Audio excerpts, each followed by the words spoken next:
So hydrogen, take a look at your periodic table. Can you go ahead and grab your periodic table out? You don't have a periodic table yet? Okay.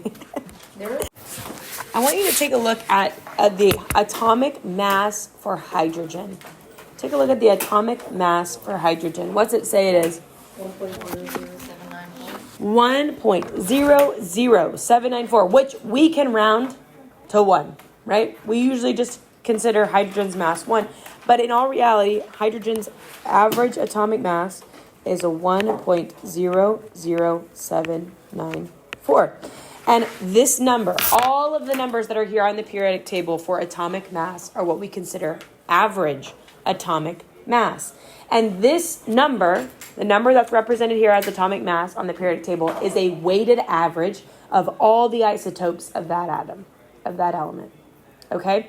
So when we have an atom like hydrogen, whose atomic mass is 1.00794, what do you think that hydrogen's most abundant isotope is? What is the mass of hydrogen's most abundant isotope? 1, right? Because the weighted average right here is really close to 1. That means it has other isotopes that bring up that weighted average. Right? There are other isotopes of hydrogen that have a mass greater than 1, but they're so few that it doesn't bring up our weighted average a lot. Okay? So I want to give another example here before we keep talking about hydrogen, but look at chlorine, for example. Take a look at chlorine and its atomic mass. Chlorine is number 17, Cl, and its atomic mass is 35.4527. So what does that tell us about chlorine? Does it have one overabundant isotope, or does it have multiple isotopes that make that average kind of split? It has at least 2 isotopes that are relatively similar in abundance, right? Because that average atomic mass that you see reported is 35.45, right? That's really close to being almost split 50-50. So that means if I collect 100 chlorine atoms, maybe 60 of them would have a mass of 36, and maybe 40 of them would have a mass of 35, right? And really, they could be 37 and 34. It could be 30, whatever. It could be higher or lower, but the weighted average of all of those isotopes give us an average atomic mass of 35.5. What determines the mass? The number of protons plus the number of neutrons. Okay, so that's where we get the mass from, and then when they collect samples, they figure out what the average weight of that is, and then they figure out how many isotopes are in there, all that kind of stuff. What scale is used for the weight? So when we're talking about this mass, okay, well, there's 2 ways we can determine the mass or talk about the mass of an atom. We can talk about the molar mass, which is the mass of 1 mole of those atoms, and that's in grams. So the molar mass of barium average is 137.33 grams. So if we collect a mole of barium atoms, 6.022 times 10 to the 23rd, if we collect all of those atoms, we put them on the scale, it's going to weigh 137.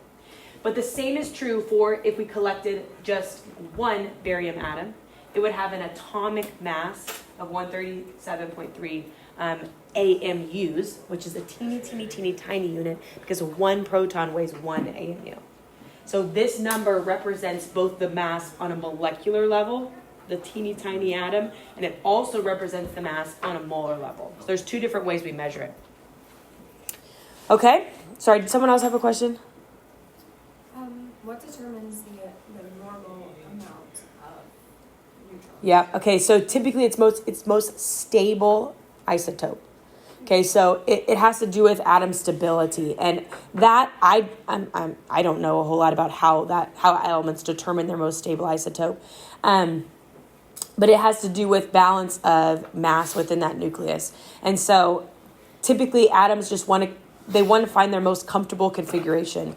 And so it's just kind of a natural thing. I don't know why some atoms have isotopes that are more abundant than others. I'm sure someone knows the answer to that, but it's not me. Okay.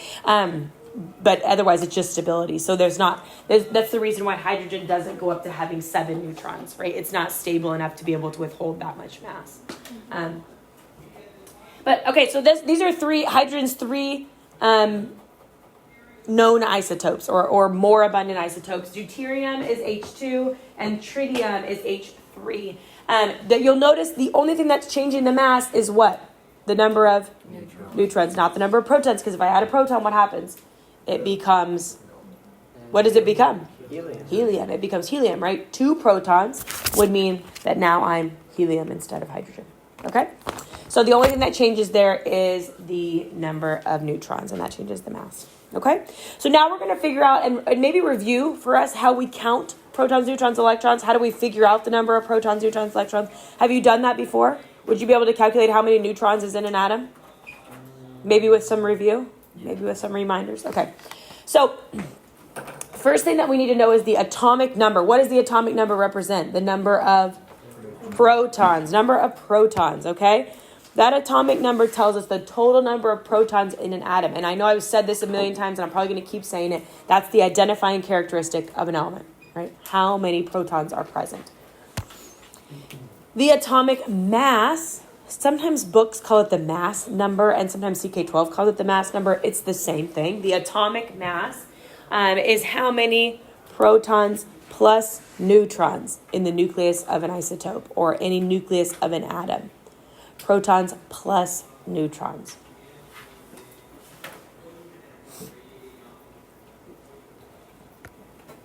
What represents the atomic mass? That's the number underneath. The number underneath. So the whole number always has to be your atomic number because you can't have half of a proton, right? So your atomic number for our periodic table sits right up at the very top, the whole number. The underneath number would be your atomic mass, and that's your weighted average of all of the isotopes, okay? Sometimes you'll see elements given in what's called a nuclear symbol. That nuclear symbol gives the symbol, the mass, and the atomic number all in kind of one little area. You'll see it written kind of like this. Okay, so it'll have the atomic symbol, atomic mass, and atomic number written like that. I don't ask you to write out things like that, but I just want you to be familiar with that annotation if you see that in a book or whatever, right? So if you see that, you'll see, if you can't remember which one's the atomic mass, which one's the atomic number, well, the bigger one always has to be the atomic mass except for what element?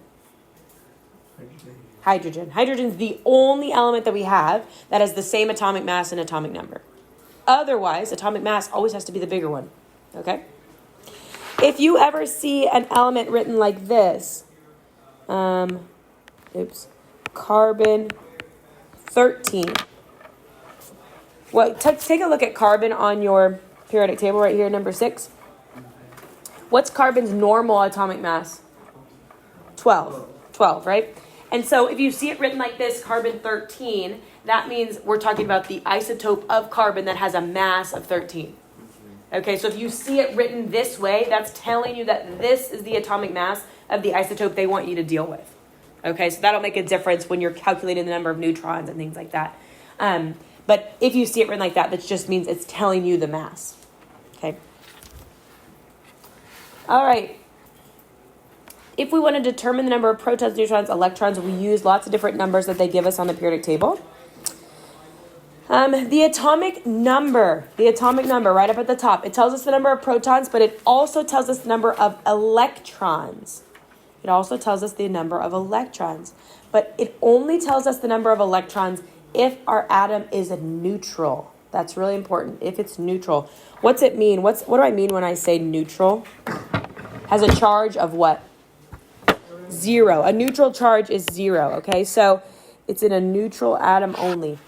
That means if I ask you how many electrons are in calcium, find calcium, it's in the group 2. Oh, you guys don't know groups yet. Okay. It's in number 20. How many electrons would calcium have? It would have 20, right? As long as it's neutral, it would have 20 electrons. And we're going to talk about what happens if it's not neutral in a little bit. But it has 20 electrons. Remind me again, what's the charge on an electron? Negative. And what's the charge on a proton? Positive. So that's how it comes out to be neutral, right? If I've got 20 pluses and 20 minuses, it comes out to be 0. That's what we mean when we say a neutral charge. Okay? All right. The atomic mass is the number of protons plus the number of neutrons. Okay, that means in order to determine the number of neutrons in an element or in a particular atom, I would take the atomic number out of the atomic mass. Okay, so I would subtract, I'm going to write it out a little bit differently. I'm going to take atomic mass minus atomic number gives me the number of neutrons.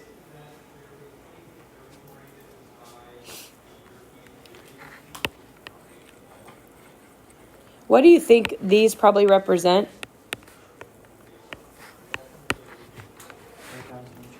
Protons, neutrons, electrons. So you'll see me use that abbreviation for protons, neutrons, and electrons. So why does proton have the plus?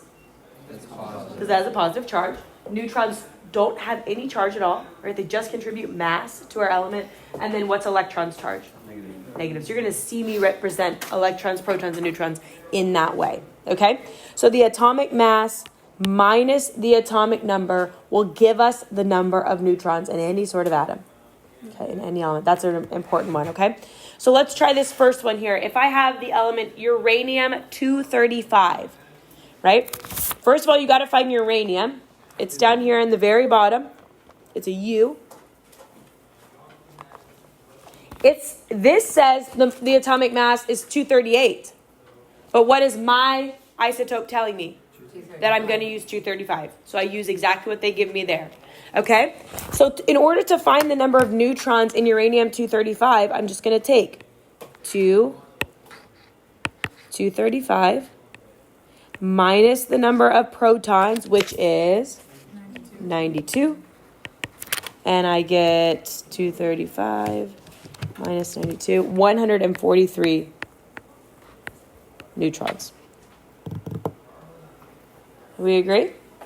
You will need your calculator today, so if you don't have it, can you go ahead and grab it? Or if you need to borrow one, I've got one up in the front here if you need one. That way you can work the problems along with me. All right, any questions about how we found that? If I asked you how many electrons were in uranium, what would you tell me? 92. 92, right? Because it's neutral. A certain isotope X contains 23 protons and 28 neutrons. What's the mass number or atomic mass of the element? Of the isotope, and then identify the element. So, tell me, how do I find the mass number? 28 minus 23. Try again. Plus. 28 plus 23. That's okay. 28 protons plus 28 neutrons. So, you would think I could do that in my head. 51 maybe. 51 AMU. You're right. Okay, and then how do I identify the element? By finding the mass number on No, not necessarily, because this could be a specific isotope.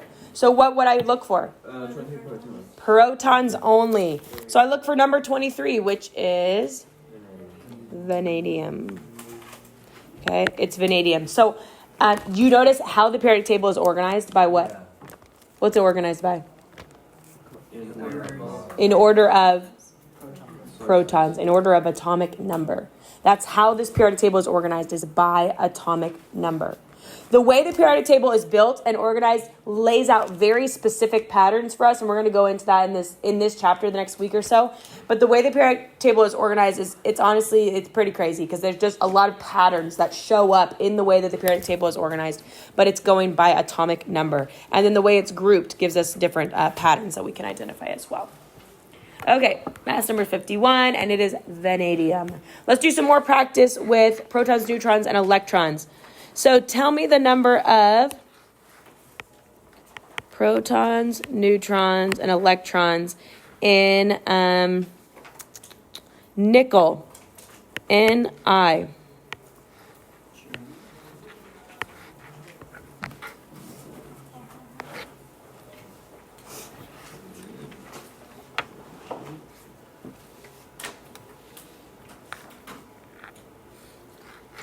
Sorry, I'll give you a more specific isotope for that. Let's go nickel 59. We're going to round that mass number to 59.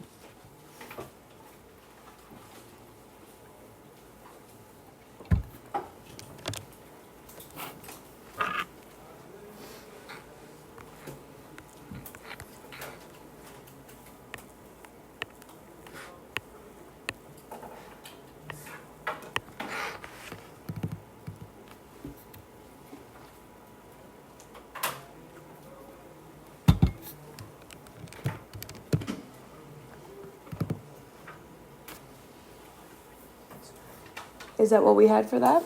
Yep. How do we know our protons and our neutrons are the same? Right, it's neutral. And so how do you know nickel is neutral? Well, if it's not, if nickel were going to have a charge, it would be up here listed to the top right of that element. We're going to talk about charges here in just a second. But anything that does not have anything listed up to the top right of it, we assume that it's neutral. Okay, so if it has a charge, it will be listed up, looks like an exponent, but does not behave like an exponent, right? It'll be a superscript. But if it doesn't have that, we assume that it's neutral. Okay, so nickel here did not have a charge listed next to it. We'll do charges here in just a second. Give me protons, neutrons, and electrons for sodium, Na.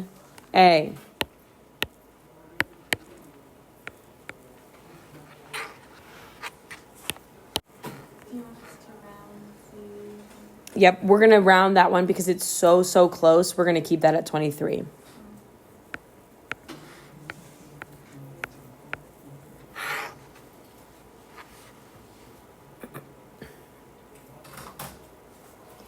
All right, do you feel pretty good about our protons, neutrons, electrons there? Mm-hmm. Okay, very good. Now we're going to talk about what happens if our atoms have different numbers of protons and electrons. Different numbers of protons and electrons, okay? Anytime that happens, it is called an ion. An ion is any, excuse me, anything that has a charge that's positive or negative is called an ion, okay? Positive or negatively charged atom or compound is called an ion. And that means that we just have different numbers of protons and electrons. Okay.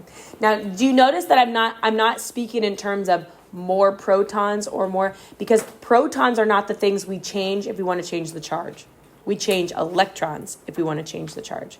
Because what would changing a proton do? It would change the element. That's not what we want, right? So if we need to change the charge, we vary our electrons, not our protons. So I always speak it in terms of how many electrons we have in comparison to protons, okay? If we have less electrons than protons, so if we're short an electron or short 2 electrons, our charge is positive, and that's called a cation. Have you heard those terms before?